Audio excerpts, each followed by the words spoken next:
আজকে আমরা করাবো হচ্ছে রায়মার্টিন প্রশ্নবিচিত্রা ক্লাস নবম শ্রেণীর দ্বিতীয় পর্যায়ক্রমিক মূল্যায়ন গণিতের প্রথম স্কুল আলিপুরদুয়ার হাই স্কুল, যার প্রথম প্রশ্ন x,-7 এবং 3,-3 বিন্দুদ্বয়ের মধ্যে দূরত্ব 5 একক হলে x এর মান নির্ণয় করো। তাহলে দুটো বিন্দুদ্বয়ের সূত্র কি ছিল? দুটো বিন্দুর মধ্যে দূরত্ব নির্ণয়, না দুটি বিন্দুদ্বয়ের মধ্যে দূরত্ব নির্ণয়ের সূত্র ছিল √x2 - x1 এর হোল স্কয়ার যুক্ত y2 - y1 এর হোল স্কয়ার একক। তাহলে আমার প্রশ্ন অনুযায়ী প্রশ্নে ছিল কি না দুটো বিন্দুদ্বয়ের দূরত্ব x,-7 এবং x,-7 এবং 3,-3। তাহলে এই দুটো বিন্দুদ্বয়ের মধ্যে দূরত্ব তাহলে কত হবে না √of কত থাকবে না 3 - x এর হোল স্কয়ার যুক্ত -3 -7 তার হোল স্কয়ার। এর প্রশ্নে কি বলছে এইটার মান কত না এইটার মান হচ্ছে 5 একক। তাহলে ইকুয়াল টু 5, এখান থেকে লিখতে পারি √3 - x এর হোল স্কয়ার যুক্ত -3 যুক্ত 7 তার হোল স্কয়ার সমান হচ্ছে 5। এবার যদি উভয় পাশে বর্গ করা হয়, সাইডে লিখে যদি উভয় পাশে বর্গ করি, উভয় পাশে বর্গ করিয়া পাই, তাহলে কি পাবো না 3 - x এর হোল স্কয়ার, তখন আর রুট থাকবে না, যুক্ত 4 এর হোল স্কয়ার সমান 5 এর স্কয়ার।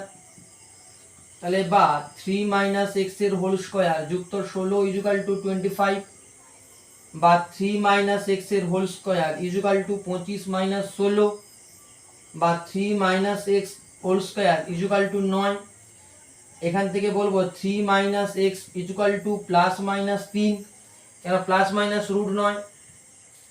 এখান থেকে কি বলবো 3 - x = হচ্ছে +-3। তাহলে অতএব বলা যাবে যে 3 - x যার মান একটা +3 আর 3 - x যার মান হচ্ছে একটা -3। তাহলে আমি এখান থেকে বলতে পারবো কত না 3 - x = +3 - 3 বা -x = 0 বা x = 0, বা এখান থেকে বলবো -x = -3 - 3 বা -x = -6, এখান থেকে বলা যাবে 6। তাহলে অতএব আমার বিন্দুদ্বয় অতএব x এর মান কি হবে না x এর মান হয় 0 নচেত 6। তাহলে আমার অতএব লিখতে পারি অতএব x এর মান কত না x এর মান 0 অথবা 6। তাহলে কোন অপশনটা আছে 0 অথবা 6? না আমরা দেখতে পাচ্ছি কোন অপশনটা আছে না হচ্ছে অপশন এ, যেখানে আছে কত x এর মান 0,6। তাহলে অপশন এটা কারেক্ট অ্যান্সার।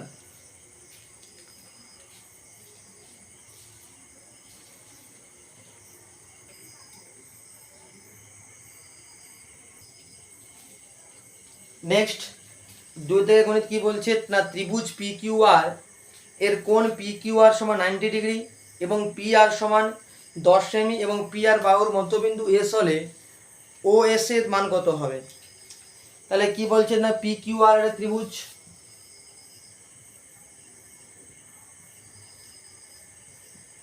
PQR একটা সমকোণী ত্রিভুজ। কেন না PQR বলছে কত PQR সমান 90 ডিগ্রি, তাহলে PQR যার মানটা হচ্ছে 90 ডিগ্রি এবং প্রশ্নে বলেছে যে PR সমান হচ্ছে 10 সেমি এবং PR বাহুর মান কত না PR বাহুর মান হচ্ছে 10 সেমি এবং কি বলছে না এবং বলছে যে PR বাহুর মধ্যবিন্দু যদি S, তাহলে PR বাহুর মধ্যবিন্দু যদি S, তার মানে এইখান থেকে এই পোরশনটার মান হচ্ছে 5, এখান থেকে এই পোরশনটার মান হচ্ছে 5। এবার জানতে চাইছে OS এর দৈর্ঘ্য কত হবে। তাহলে OS, তাহলে বলতে ও এবার কি বল জানতে চাইছে আমাকে QS এর দৈর্ঘ্য কত হবে। তাহলে QS মানে এই ডিসটেন্সটা কত হবে, তাহলে আমাকে এটা জানতে চাইছে। তো আমরা কি জানি সমকোণী ত্রিভুজের অতিভুজের মধ্যবিন্দু থেকে সমকৌণিক বিন্দুর দূরত্ব অতিভুজের দৈর্ঘ্যের কি হয় না অর্ধেক হয়। তাহলে আমরা জানি কি না, আমরা জানি সমকোণী ত্রিভুজের অতিভুজের মধ্যবিন্দু থেকে সমকৌণিক বিন্দু পর্যন্ত দূরত্ব অতিভুজের অর্ধেক। তার মানে অতিভুজ যদি 10 সেমি হয় তাহলে আমার কিউএস কত হবে না, কিউএস এর মান হবে 10/2 মানে হবে 5 সেমি। এটা একটা প্রয়োগ আছে যেখানে সমকোণী বলা হয়েছে যে সমকোণী ত্রিভুজের অতিভুজের মধ্যবিন্দু থেকে সমকৌণিক বিন্দু পর্যন্ত দূরত্ব কি হবে না অতিভুজের দৈর্ঘ্যের অর্ধেক হবে। তাহলে সেই হিসাবে দেখতে গেলে আমার কি থাকবে না, সেই হিসাবে দেখতে গেলে কিউএস এর মান কি হবে না অতিভুজের অর্ধেকের সমান। তার মানে অতিভুজের অর্ধেক যদি 10, অতিভুজ যদি 10 সেমি হয় তার অর্ধেক হবে 5 সেমি। নেক্সট কি বলছে না, নেক্সট বলছে একটা দ্রব্যের ক্রয় মূল্যের এবং বিক্রয় মূল্যের অনুপাত 10:11, তাহলে শতকরা লাভ কত হবে।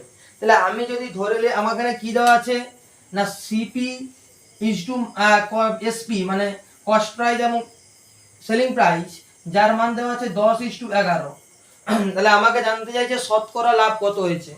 তাহলে শতকরা লাভ মানে কি প্রফিট, আমি ধরে লেই সিপি হচ্ছে 10 টাকা আর হচ্ছে এসপি হচ্ছে 11, তার মানে আমার শতকরা প্রফিট সূত্র কি ছিল, শতকরা লাভের সূত্র কি ছিল না শতকরা লাভ সমান SP minus CP by CP into হচ্ছে 100। তার মানে 11 বিযুক্ত 10 বাই হচ্ছে 10 ইন্টু হচ্ছে 100। তাহলে 1/10 ইন্টু 100, তাহলে কাটাকুটি করলে কত আসবে না, কাটাকুটি করলে আসবে কত 10 10 100, তাহলে আসবে হচ্ছে 10%। তাহলে আমার শতকরা লাভ কত হলো না, শতকরা লাভ হলো 10%। তাহলে ক্রয় আমার সোজা হিসাব 10 টাকা 11 টাকা, তাহলে আমার 10 টাকায় লাভ হয় ক টাকা না 1 টাকা। তাহলে 100 টাকায় লাভ কত হবে না 10 টাকা, সোজা হিসাব 10 টাকায় লাভ হয় 1 টাকা, তাহলে 100 টাকায় লাভ কত হবে না 100 টাকায় লাভ হবে 10 টাকা।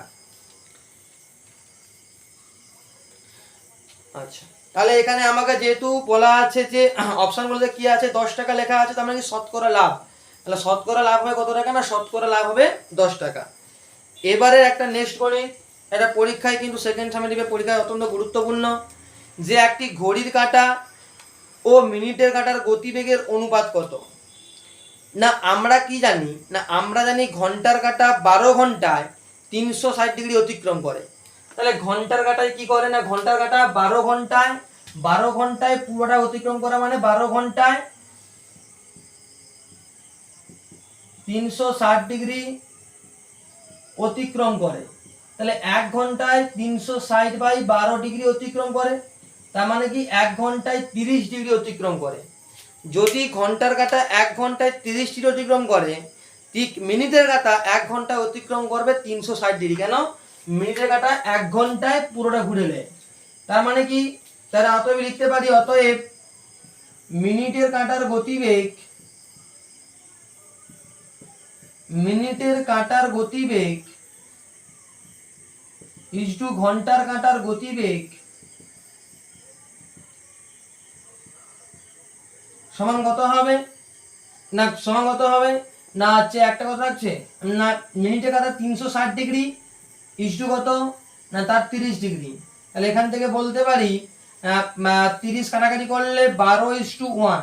যেহেতু অপশানে দেওয়া আছে, কোশ্চেন বলা আছে ঘন্টার কাঁটা ও মিনিটের কাঁটার গতিবেগের অনুপাত, সেই ইজ টু অপশান কোনটা হবে না, অপশান হবে 1:12। যেহেতু প্রশ্নে জানতে চাইছে ঘন্টার কাঁটা ইজ টু মিনিটের কাঁটা, তাহলে কত থাকবে 1:12। কি বললাম, তাহলে আমার সোজা হিসাব 12 ঘন্টায় 360 ডিগ্রি, 1 ঘন্টায় ঘুরবে ঘন্টার কাঁটা কত না 30 ডিগ্রি। তাহলে 1 ঘন্টায় যদি 30 ডিগ্রি ঘুরে, তাহলে আমাদের মনে হয় মিনিটের কাঁটা কিন্তু 1 ঘন্টায় পুরোটা অতিক্রম করে নেয়। তাহলে পুরোটা অতিক্রম করা মানে আমরা লিখতে কেন এখানে কেন 360 ডিগ্রি ইজ টু 30 ডিগ্রি নিলাম না, আমরা একটা কথা মনে রাখতে হবে গতিবেগ সঙ্গে দূরত্ব বাই সময়, সেই হিসেবে আমরা লিখছি 360 ডিগ্রি ইজ টু 30 ডিগ্রি। আচ্ছা, নেক্সট একটা কোশ্চেন বলছে যে একটি সমদ্বিবাহু ত্রিভুজের সমান বাহুদ্বয়ের প্রতিটির দৈর্ঘ্য 5 সেমি এবং ভূমির দৈর্ঘ্য 6 সেমি হলে ত্রিভুজটির ক্ষেত্রফল কত হবে। না একটা সমদ্বিবাহু ত্রিভুজ দেওয়া আছে, যা সমান বাহুদ্বয়ের প্রত্যেকটার দৈর্ঘ্য বলছে 5 সেমি এবং ভূমির দৈর্ঘ্য বলে দিয়েছে কত না 6 সেমি। তাহলে ত্রিভুজটির ক্ষেত্রফল কত হবে। তাহলে আমাকে জানতে হবে আগে সমদ্বিবাহু ত্রিভুজ কাকে বলে এবং তার ক্ষেত্রফল নির্ণয়ের সূত্র কি। তাহলে সমদ্বিবাহু ত্রিভুজ কাকে বলে, আমরা জানি যে ত্রিভুজের দুটি বাহুর দৈর্ঘ্য সমান সেই ত্রিভুজকে বলে সমদ্বিবাহু ত্রিভুজ। তাহলে তাকে যদি সমদ্বিবাহু ত্রিভুজ বলে, আমাকে বলে দেওয়া আছে কি দুটো সমান বাহু ধরে এক মান বলে দেওয়া আছে এবং তার ভূমির দৈর্ঘ্যের মান দেওয়া আছে। তাহলে ক্ষেত্রফল জানতে চাইছে, তাহলে আমাকে সমদ্বিবাহু ত্রিভুজের ক্ষেত্রফলের সূত্র কি হয়,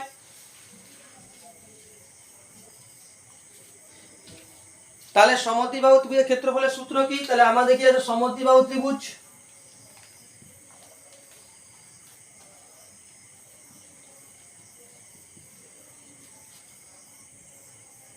যার সমান বাহুর প্রত্যেকটি দৈর্ঘ্য কথা বলছে, সমান বাহুর প্রত্যেকটি দৈর্ঘ্য 5 সেমি আর এটা আছে 6 সেমি। এবারে সমদ্বিবাহু ত্রিভুজের ক্ষেত্রফলের সূত্র কি না, হাফ ইন্টু ভূমির দৈর্ঘ্য ইন্টু রুট ওভার অফ সমান বাহুর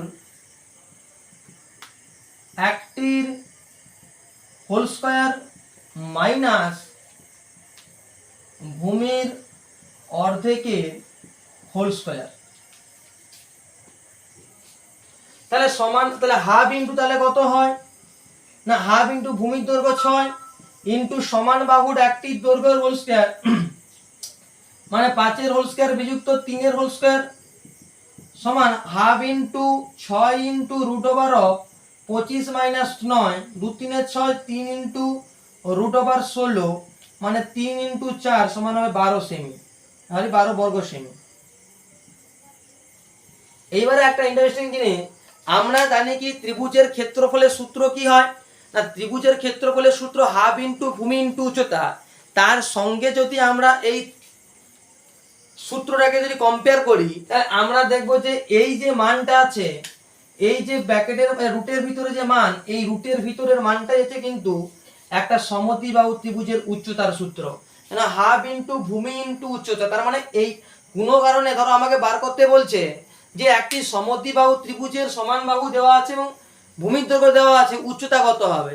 সবাই একটা কাজ করবে কি, ক্ষেত্রফল বার করবে, তারপরে হাফ ইন্টু ভূমি ইন্টু উচ্চতা বার করবে, সেখান থেকে করে আসবে। কিন্তু অত কিছু করার দরকার নেই। আমার প্রথম সূত্র কি বললাম, সমদ্বিবাহু ত্রিভুজের উচ্চতার সূত্র কি না, রুট ওভার অফ সমান বাহুর একটির বর্গের হোল স্কয়ার মাইনাস ভূমি দৈর্ঘ্যের হোল স্কয়ার। কারণ এইটাই হচ্ছে কিন্তু কি না, আমি যদি হাফ ইন্টু ভূমি ইন্টু উচ্চতার সঙ্গে কম্পেয়ার করি, তাহলে উচ্চতার মানটা আসবে কিন্তু রুট ওভার অফ সমান বাহুর একটির বর্গ মাইনাস ভূমির অর্ধেকের হোল স্কয়ার। এটা কিন্তু সমদ্বিবাহু ত্রিভুজের উচ্চতার সূত্র। এটা কিন্তু মাথায় অবশ্যই রাখতে হবে যে আমি কোনো রকম 5 নম্বরের কোশ্চেনে যদি থাকে, আমি সেখান থেকে কি করবো, ক্ষেত্রফল বার করব, সেই ক্ষেত্রফল বের করে এনে আবার আমি তাকে হাফ ইন্টু ভূমি ইন্টু উচ্চতার সঙ্গে সমান করব, আর অনেক সময় যাবে, তার থেকে ডাইরেক্ট সূত্র সেখানে করে দিলে কিন্তু চটজলদি অ্যান্সার চলে আসবে। এবারে নেক্সট একটা কোশ্চেন বলছে আমাকে, একে থেকে কোশ্চেনগুলো আশা করি শেষ হয়ে গেছে। আচ্ছা, এরপরে দুয়ের থেকে কোশ্চেনগুলো 2 নম্বরের কোশ্চেন আছে। 2 নম্বরের কোশ্চেনে কি বলছে না, এক্স অক্ষের সাপেক্ষে একটা বিন্দু স্থানাঙ্ক লেখো যা থেকে 2,3 এবং -1,2 বিন্দুটির দূরত্ব সমান। মানে কি, এমন একটা বিন্দুর স্থানাঙ্ক লিখতে বলছে যেখানে থেকে দুটো বিন্দুর দূরত্ব কিন্তু সমান থাকবে। এমন একটা বিন্দু, সাপোজ আমার এখানে একটা বিন্দু আছে, এই বিন্দুর স্থানাঙ্ক কত হবে, যা এইখান থেকেও ডিস্টেন্স যাই দিবে, এইখান থেকেও ডিস্টেন্স আমার তাই দিবে। মানে কি, সমদ্বিবাহু ত্রিভুজের মতো তার দুটো বাহু সমান। তাহলে এই দুটো ডিস্টেন্সের মানে এই বিন্দুটার মান কত, যে বিন্দুটার মান এই দুটো বিন্দু থেকে সমদূরবর্তী। তাহলে আমাকে জানি কি সমদূরবর্তী কথার অর্থ কি, তার মানে এখান থেকে এই ডিস্টেন্স যা হবে এইখান থেকে এই ডিস্টেন্স তাই। তাহলে এখান থেকে ডিস্টেন্সের সূত্র কি, এখনই ফার্স্ট মিনিট করে এসেছি যে এখান থেকে এই ডিস্টেন্সের সূত্র কি হয়, আমরা কি করবো কি, এখান থেকে আরেকটা ডিস্টেন্স আমি করব, দুটো ডিস্টেন্সকে ইকুয়াল করলে আমি কিন্তু ওই বিন্দুটার স্থানাঙ্কের মানটা কিন্তু আমরা পেয়ে যাব। তাহলে করি আসো।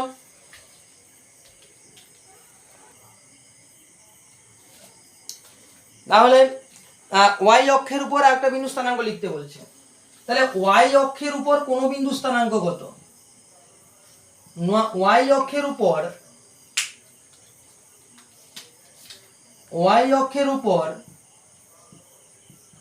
কোন বিন্দুর স্থানাঙ্ক, ওয়াই অক্ষের উপর কোন বিন্দুর স্থানাঙ্ক ওয়াই অ্যাক্সিস বলতে কোনটা, এটা ওয়াই অ্যাক্সিস। তাহলে ওয়াই অক্ষের উপর যত বিন্দু নেই না কেন তাদের স্থানাঙ্ক হবে কত না এক্স এর 0,0, ওয়াই। ওয়াই অক্ষের উপর কোন বিন্দুর স্থানাঙ্ক কত, যে কোনো এভরি পয়েন্টে 0,y, প্রত্যেকটা পয়েন্টে 0,y। তাহলে ওয়াই অক্ষের উপর কোন বিন্দুর স্থানাঙ্ক কত হবে না 0,y। তাহলে আমাকে জানতে চাইছে কি না 2,3, তাহলে 2,3 সাপোজ এখানে একটা বিন্দু আছে 2,3 এবং আছে না এবং আছে -1,2। তাহলে -1,2 বলতে ধরো এখানে -1,2 বলছে এই -1,2 বিন্দুটির দূরত্ব সমান, মানে কি এইখান থেকে ডিসটেন্স যা হবে এইখান থেকে ডিসটেন্স তাই হবে। এটা যদি আমি স্থানাঙ্ক জ্যামিতির শেষ অধ্যায় থেকে করি মধ্যবিন্দু স্থানাঙ্ক করলেই বেরিয়ে যাবে। কেন না এটা তাহলে কি মধ্যবিন্দু, দূরত্ব সমান কথার অর্থ হচ্ছে মধ্যবিন্দু। এইবারে তাহলে আমি যদি এখানে যেহেতু সেকেন্ড তোমাদের যে 3 নম্বর দিকে করাচ্ছে, তাহলে আমাকে দেখতে হবে কি তাহলে ওয়াই অক্ষের উপর যদি কোনো বিন্দু স্থানাঙ্ক 0,y হয় তাহলে এই দুটোর ডিসটেন্স কত হয় আগে বের করি। তাহলে সাপোজ এই বিন্দুটা ধরো সাপোজ এই বিন্দুটা ধরো এ বিন্দুটা ও বিন্দু, আর এটা ধরো বি বিন্দু।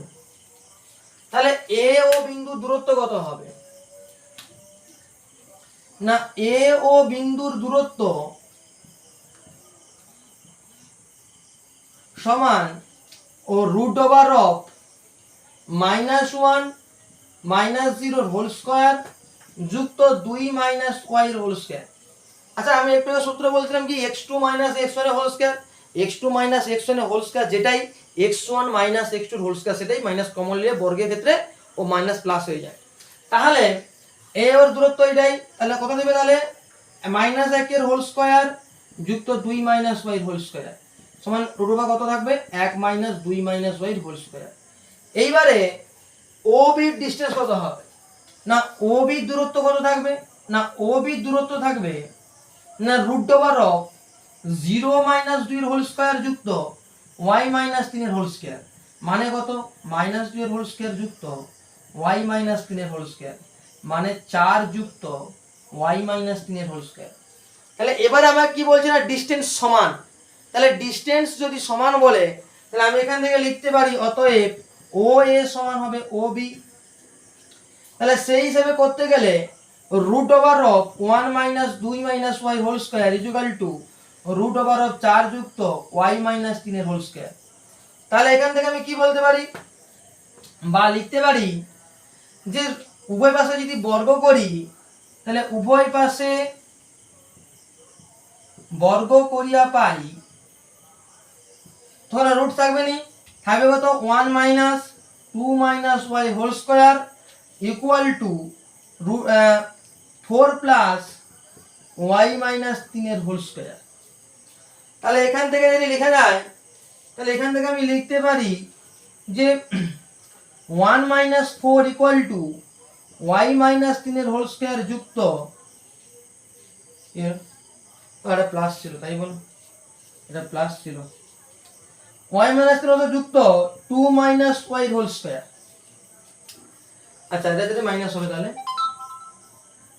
তাহলে এটা কত থাকবে -3 ইকুয়াল টু, এটা আমি হোল স্কয়ারের সূত্রে ভাঙবো হচ্ছে a স্কয়ার - b স্কয়ারের ফর্মুলাতে।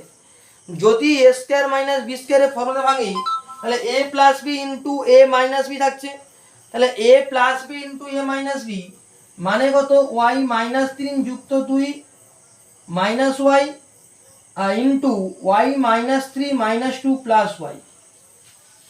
তাহলে এখানে থাকবে কত না -3 ইকুয়াল টু, এখানে y কেটে গেল তাহলে -1 ইনটু 2y - 5। তাহলে এখান থেকে লিখতে পারি -3 ইকুয়াল টু -2y প্লাস 5। তাহলে 5 টাকে বসে গেলে -3 - 5 ইকুয়াল টু -2y, তাহলে -8 ইকুয়াল টু -2y, -2 কেটে 4 থাকবে, অতএব y ইকুয়াল টু কত না y ইকুয়াল টু 4। যদি y ইকুয়াল টু 4 হয় তাহলে আমি এখান থেকে লিখতে পারবো কত, y যদি ইকুয়াল টু 4 হয় তাহলে অতএব বিন্দুটির স্থানাঙ্ক হলো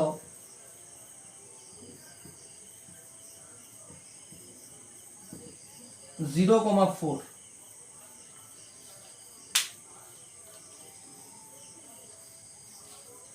কত না 0, অতএব বিন্দুর স্থানাঙ্ক হলো 0,4।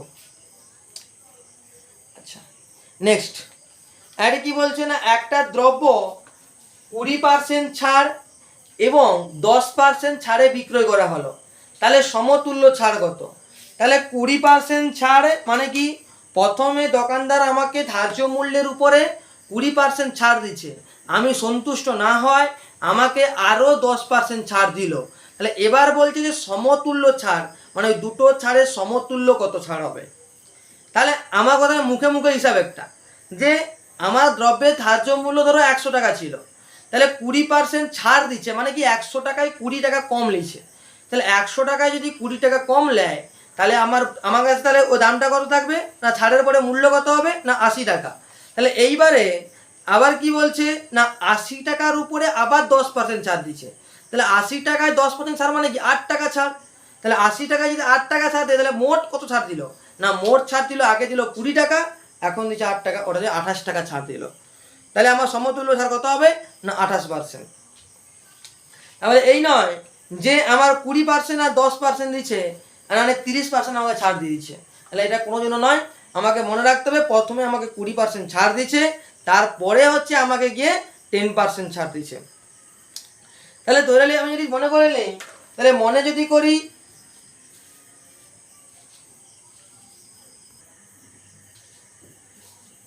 তাহলে মনে করি দ্রব্যের ধার্য মূল্য, মনে করি দ্রব্যের ধার্য মূল্য 100 টাকা, কত পার্সেন্ট ছাড় দিয়েছে না 20%, 20% ছাড় দেওয়ার পর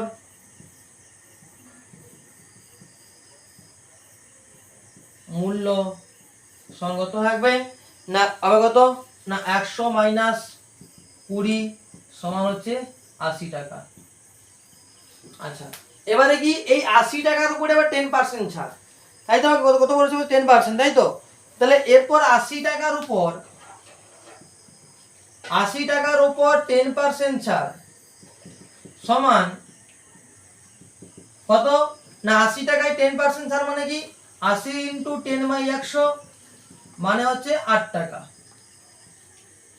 তাহলে অতএব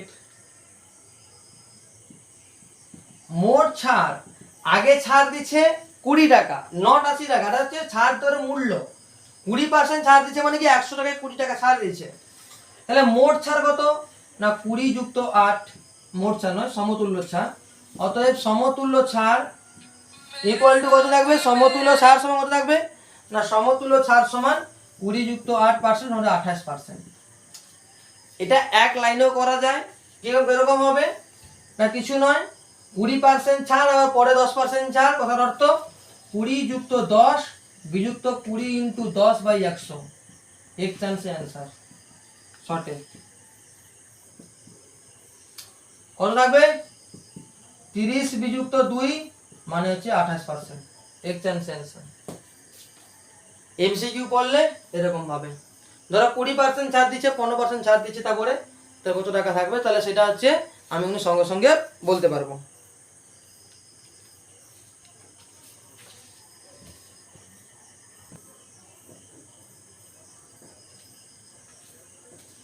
আচ্ছা নেক্সট করে কি বলছে না, একটি অবিচ্ছিন্ন পরিসংখ্যা বিভাজন তালিকার একটি মধ্যবিন্দু হচ্ছে এম এবং উচ্চ শ্রেণী সীমানা ইউ হলে নিম্ন শ্রেণীর সীমানা কত হবে। এটা কিন্তু 2 নম্বরের জন্য পরীক্ষায় অত্যন্ত গুরুত্বপূর্ণ, পরীক্ষা কিন্তু প্রায় স্কুলে দেয়, এটা স্কুলে আছে ঠিক আছে, কিন্তু সেকেন্ড সামিটে কিন্তু আমাদের পরীক্ষায় পড়তে পারে, সে বিভিন্ন রকম স্কুলে পড়তে পারে। তাহলে একটি পরিসংখ্যা বিভাজন তালিকার মধ্যবিন্দু হওয়ার অর্থ কি না, মধ্যবিন্দু কথার অর্থ হচ্ছে মধ্যবিন্দু কত বলছে না এম, তার মানে মধ্যবিন্দু মানে কি উচ্চ শ্রেণী সীমানা, উচ্চ শ্রেণী সীমানা যুক্ত নিম্ন শ্রেণী সীমানা বাই হচ্ছে 2, যার মান বলছে কত না m বলছে। তাহলে উচ্চ যুক্ত নিম্ন মানে হবে কত 2 ইন্টু m, 1 নম্বর। এবার কি বলছে উচ্চ শ্রেণী সীমা ইউ হলে, তাহলে কথা উচ্চ শ্রেণী সীমা যদি ইউ হয়, তাহলে উচ্চ যদি ইউ হয় তাহলে নিম্ন কত দিবে,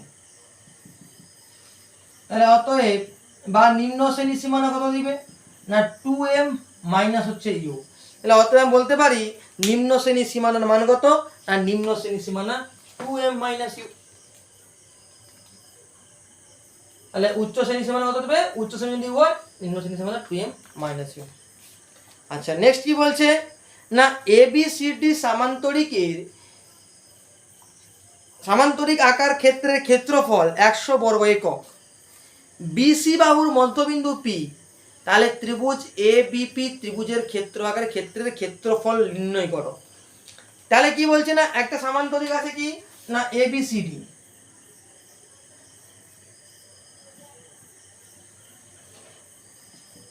এই এবিসিডি সামান্তরিকের ক্ষেত্রফল হচ্ছে 100 বর্গ একক। তাহলে টোটাল এরিয়া কত না এরিয়া কত বলছে না এরিয়া হচ্ছে 100 বর্গ একক। এবার বলছে বিসি বাহুর মধ্যবিন্দু পি, তাহলে বিসি বাহুর মধ্যবিন্দু পি। এবার বলছে ত্রিভুজ এ বিপি ত্রিভুজাকার ক্ষেত্রের ক্ষেত্রফল নির্ণয় করো। ত্রিভুজ এ বিপি ক্ষেত্রফল নির্ণয় করো।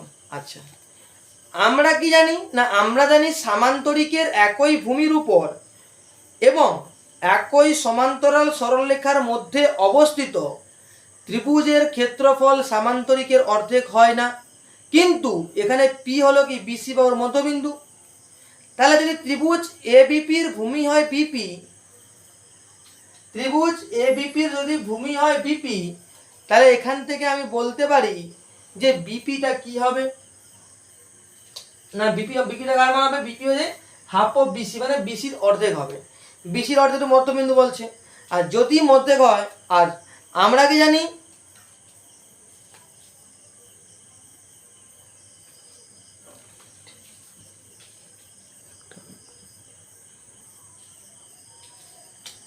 আচ্ছা আমরা কি জানি আচ্ছা কি বলছে না সামান্তরিকের ক্ষেত্রফল হচ্ছে 100 বর্গ একক। আচ্ছা আমি এখানে একটা উচ্চতা জানতে পারি, সামান্তরিকের উচ্চতা একটা জানতে পারি, আর সামান্তরিকের উচ্চতা যেটাই সেটা কিন্তু ত্রিভুজেরও কিন্তু উচ্চতা। তার মানে তাহলে আমি এখানে লিখতে পারি ত্রিভুজ, এটা বার করতে বলছে ত্রিভুজ এ বিপি এর ক্ষেত্রফল। ত্রিভুজের ক্ষেত্রফলের সূত্র কি হয় না হাফ ইন্টু ভূমি ইন্টু উচ্চতা, না half into BP into M. আচ্ছা আচ্ছা বিপি মানে কি না বিপি মানে হাফ অফ বিসি, যেহেতু প্রশ্নে বলে দিচ্ছে, ইন্টু কত না এ এম। তাহলে বিপি মানে কত হবে না বিপি মানে হবে হাফ অফ বিসি। আচ্ছা যেহেতু প্রশ্নের মধ্যবিন্দু বলে দিচ্ছে, তাহলে এখান থেকে লিখতে পারি 1/4 into BC into A M. আচ্ছা বিসি ইন্টু এ এম মানে কি, বিসি মানে ভূমি আর এ এম মানে উচ্চতা। সামান্তরিকের উচ্চতার ক্ষেত্রফলের সূত্র কি হয় না ভূমি ইন্টু উচ্চতা। তাহলে সেই হিসাবে লিখতে পারি কত না 1/4 ইন্টু 100 সমান হবে 25 বর্গ সেমি। কথা ক্লিয়ার? তাহলে আমি কি বললাম না এটা যদি একই ভূমির উপর অবস্থান করত দুটো মানে সামান্তরিক এবং ত্রিভুজ, তাহলে এই সামান্তরিকের ক্ষেত্রফলের অর্ধেক কিন্তু আসলে ত্রিভুজের ক্ষেত্রফল, কিন্তু এই ক্ষেত্রে যেহেতু অবস্থান করেনি তাই আমাকে মনে রাখতে হবে এক্ষেত্রে শেষ সূত্র কাজে লাগবে না। তাহলে এখান থেকে আমার কি হবে, তাহলে এ বিপির ক্ষেত্রফল half into BP into M, ত্রিভুজের ক্ষেত্রফলের সূত্র হাফ ইন্টু ভূমি ইন্টু উচ্চতা। সেখান থেকে আমি এটা করলে কিন্তু আমার সঙ্গে সঙ্গে উত্তর চলে আসবে। আচ্ছা নেক্সট কি বলছে না একটি আয়তক্ষেত্রের পরিসীমা হচ্ছে 34 সেমি এবং ক্ষেত্রফল 60 বর্গ সেমি। তাহলে আয়তক্ষেত্রের প্রতিটি কর্ণের দৈর্ঘ্যের সূত্র কি হবে, প্রতিটি কর্ণের দৈর্ঘ্য কত হবে নির্ণয় করতে বলছে। তাহলে আমাকে কি বলছে না আয়তক্ষেত্রের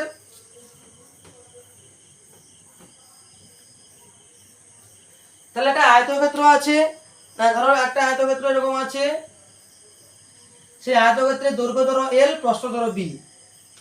তাহলে আমাকে প্রশ্নে কি বলছে না পরিসীমা 34, তাহলে আমি বলতে পারি 2 ইন্টু এল প্লাস বি যার মান হচ্ছে 34, এখান থেকে বলতে পারি এল প্লাস বির মান হবে 34/2 মানে 17, তাহলে বা লিখতে পারি এল প্লাস বির মান হবে 17, 1 নম্বর ইকুয়েশন। এরপর কি বলছে যে ক্ষেত্রফল 60 বর্গ সেমি। তাহলে ক্ষেত্রফল মানে কি না ক্ষেত্রফলের দৈর্ঘ্য গুণিত প্রস্থ, যেটার মান 60 বলছে 2 নম্বর। আচ্ছা আমাকে বলছে কি কর্ণের দৈর্ঘ্য কত হবে, তাহলে কর্ণের দৈর্ঘ্য মানে কি এটা কর্ণ, যে কর্ণের দৈর্ঘ্যের সূত্র কি ছিল √(L²+B²). আচ্ছা এইটা একটা সূত্রে আছে, কার সূত্রে না L plus B whole square লিখবো -2LB লিখবো, না A²+B² সূত্র এটাই বলে যে A²+B² সমান a plus B whole square -2ab নচেত a minus B whole square plus 2ab। তাহলে যেহেতু আমি এখান থেকে পেয়ে গেছি যে l প্লাস বি এর মান 17 আর l বি এর মান হচ্ছে 60, তাহলে আমি এখান থেকে কি করব না এখান থেকে বের করব হচ্ছে l plus B whole square -12b। তাহলে l plus B whole square -12b করতে গেলে তাহলে লিখতে হবে কত √17 হোল স্কয়ার -2 * 60 সমান 289 বিযুক্ত 120 = 69। কত থাকবে √69 169 = কত থাকবে না 13 সেমি। অতএব আয়তক্ষেত্রের কর্ণের দৈর্ঘ্য কত হবে না এই কর্ণের দৈর্ঘ্যটা 13 সেমি উত্তর আসবে। আচ্ছা নেক্সট 3 দাগের কোশ্চেনটা, 3 দাগের কোশ্চেনে কি বলছে না 3 দাগের কোশ্চেনে বলছে যে রমেশ বাবু তার দোকানে একটা টেবিল ও একটা চেয়ার 3000 টাকায় কিনলেন, আর একটা টেবিল কিনছে এবং চেয়ার কিনছে, এই দুটো দ্রব্য কিনে আনছে কত টাকাতে না 3000 টাকাতে একটা টেবিল আর একটা চেয়ার কিনে আনছে। এবার তিনি টেবিলটা 15% লাভে বিক্রি করছে এবং চেয়ারটি 10% ক্ষতিতে বিক্রি করছে। এবার বলছে মোট ক্রয় মূল্যের উপর তার 1/4 টাকা লাভ করছে, লাভ করছে। তাহলে মোট ক্রয় মূল্যের উপরে, তাহলে মোট ক্রয় মূল্যের মানে কি 3000 টাকার উপরে সে 8.1/3% লাভ করছে। তাহলে টেবিল ও চেয়ারের রমেশবাবু কত দামে কিনেছিলেন সেটা আমাকে হিসাব করে বলতে বলছে। আচ্ছা এটা এক্স ধরে করলে হবে, আমি এক্স ধরে করাবো না গণিততে। আচ্ছা তোমাকে প্রশ্নে কি বলছে না টেবিলের লাভের হার কত বলছে না টেবিলের লাভের হার হচ্ছে 15%, তাই তো।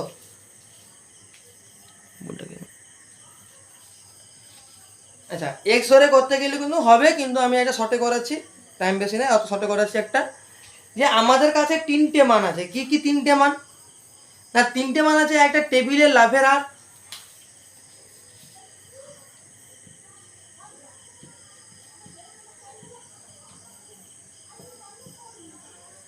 টেবিলের লাভের কত বলছে না 15%, যেহেতু লাভ বলছে তাহলে প্লাস 15%। এবার কি বলছে চেয়ারের ক্ষতির হার, চেয়ারের ক্ষতির হার কত বলছে না -10%, যেহেতু ক্ষতি হয়েছে -10%। এবার মোটের উপর লাভের হার কত বলছে না মোটের উপর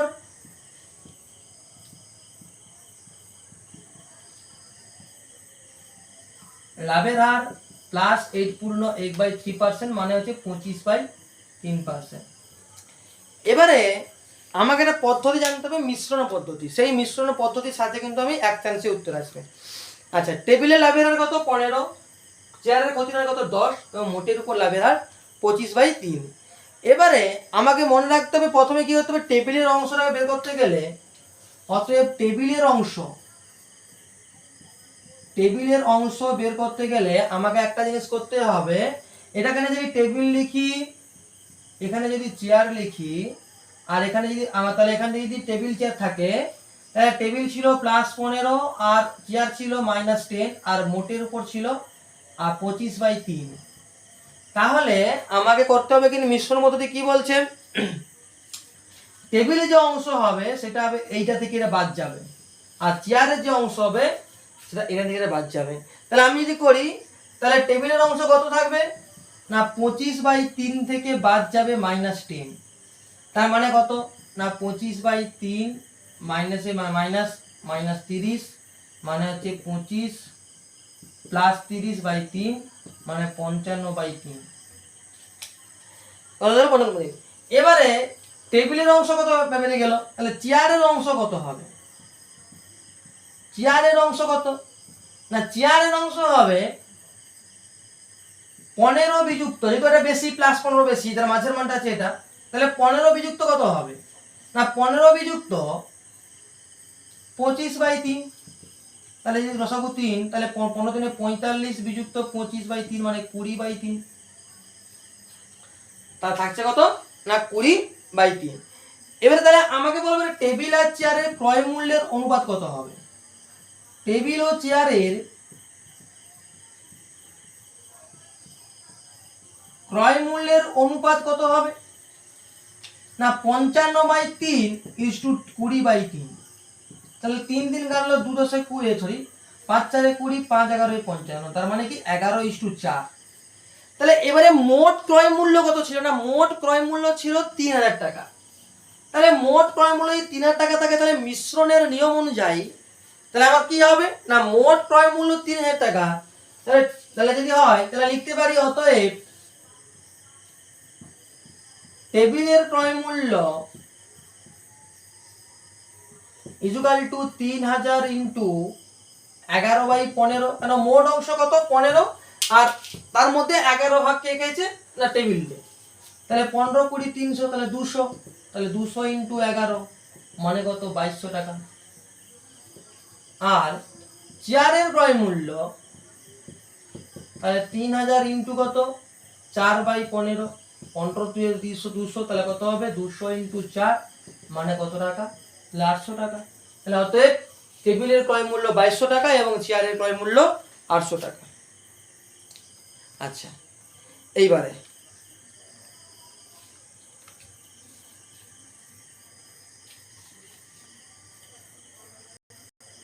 আমাদের তাহলে এক নম্বর কোশ্চেন ব্যাংকের 1 নম্বর স্কুলে, তাহলে কোশ্চেন ব্যাংকের 1 নম্বর স্কুলে 4 দাগের গণিতে কি বলছে না অপনয়ন পদ্ধতিতে বা পরিবর্তন পদ্ধতিতে সমাধান করো। তাহলে অপনয়ন বা পরিবর্তন পদ্ধতিতে সমাধান এটা কিন্তু একবারে ইজি। আচ্ছা, কি আছে গণিতটাতে লক্ষ্য করো। আর কি বলছে গণিতটাতে না গণিতটাতে বলছে যে 3x - 2y 3x - 2/y equal to বলছে কত না 5, আর x প্লাস 4/y সমান হচ্ছে 4। আচ্ছা, তাহলে এখানে দুটো চলরাশি কে কে আছে না একটা আছে x আর একটা আছে 1/y, তাহলে এটা 1 নম্বর সমীকরণ, এটা 2 নম্বর সমীকরণ। তাহলে এখানে দেখি x এর সব 3 আছে, এখানে কিছুই নেই, তাহলে 1 নম্বর সমীকরণকে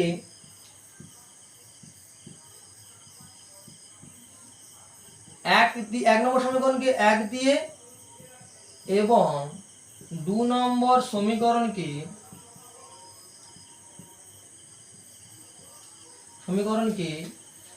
3 দিয়ে গুণ করে পাই। তাহলে কি পাবো না 3x - 2/y সমান 5, এটা 3 নম্বর সমীকরণ। আর একটা পাবো 3x - তার 3 12/y প্লাস সমান হচ্ছে তার 3 12, মানে এটার সঙ্গে প্রত্যেকের সঙ্গে 3 গুণ হয়েছে, তাহলে 3x + 12/y প্লাস হচ্ছে 12, এটা হচ্ছে 4 নম্বর সমীকরণ। তাহলে অতএব এখন কি করব না 1 2 3 থেকে 4 বিয়োগ করব, তাহলে 3 বিযুক্ত 4 করে পাই।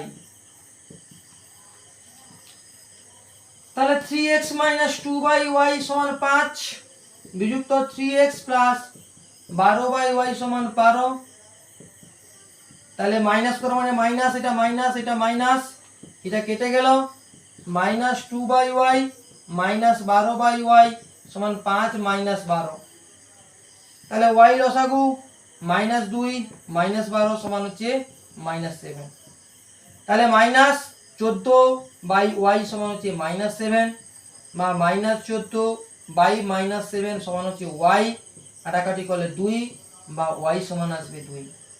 তাহলে y এর মান যদি 2 হয় তাহলে x এর ভ্যালু কত দিবে না y এর মান যদি 2 দেয় x এর মান কত দিবে। তাহলে আমি 2 নম্বর সমীকরণে